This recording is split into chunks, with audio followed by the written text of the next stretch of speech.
I think physically the UK is reasonably compact compared to France, for example, or America.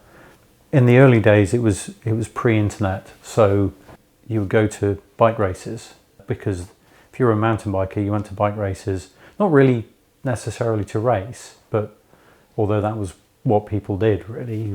Either you were an explorer and you went out into the hills with a map, or you went to bike races and you did races and came 230th, but it was a weekend away with your friends. You would go one weekend, you would go to the Lake District or somewhere you'd never been before, and you'd be in a field in the middle of nowhere in these mountains, and you would spend 48 hours at a bike race. You would camp.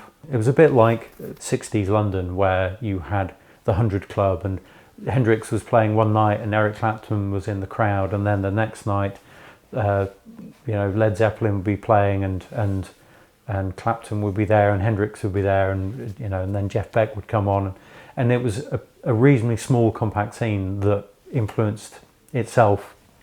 And the same with sort of early British mountain biking. You would go to these events and you would see the same people. You would see the top racers and you would see your friends, but it was still a small enough scene that you kind of knew everyone.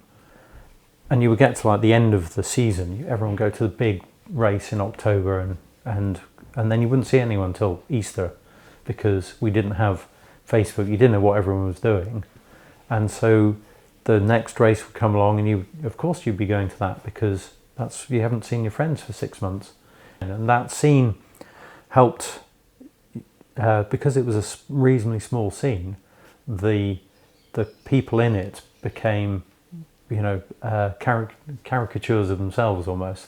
Yeah, I think it was just the fact that the race scene was a pretty small thing, but everyone went. So the Malverns Classic, every mountain biker in the country went to that, because that was the big event of the year. Or the North of England mountain bike series, there were 6 races and you would try and go to at least 5 of them, because that was what you did. Yeah. Even if you lived the other end of the country, you'd make a pilgrimage to go that weekend, because you would see all your friends, and if you didn't do that you wouldn't see your friends.